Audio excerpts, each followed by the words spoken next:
તો રાજકોટમાં ધોરાજીના સંજયનગરના રહીશો આકરા પાણીએ જોવા મળી રહ્યા છે।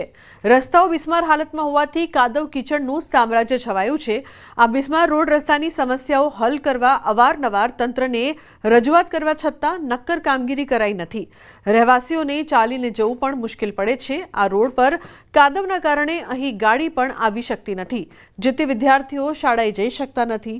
આ બિસ્માર બનેલા રોડ રસ્તાની સમસ્યા हल करवा रजूआतो करवा छતાં तंत्र द्वारा बिस्मार रस्तानी समस्याओं हल करवा नक्कर कार्यवाही नहीं कराता स्थानिकोए रामधून बोलावीने विरोध कर्यो छे।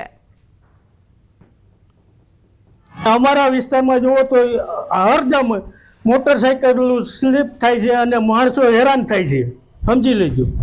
अने अटाणे विद्यार्थीओ जावो तकलीफ पड़े छे। 5 વર્ષથી આ જ હાલત છે એમાં કોઈ પણ જાતનો સુધારો હજી સુધી આવ્યો નથી। દર વર્ષે ચોમાસું આવે એટલે અમે આ રીતના વિરોધ કરી જ છીએ। આવી અને અમારો વિરોધ કહી દે તમારું બધું કામ થઈ જશે, પણ પછી કોઈ આવીને જોતું જ નથી। પગના ઘૂંટણ સુધીનો કીચડ છે, છોકરાઓ સ્કૂલે નથી જઈ શકતા, નથી શાકભાજી વાળી આવી શકતા, કોઈ પણ આવતું નથી। ત્યાં સુધીનું તો એવું થઈ ગયું છે કે એક જણનું મૃત્યુ થઈ ગયું, સબ વાહિની પણ અમારા વિસ્તારમાં આવવા તૈયાર નથી।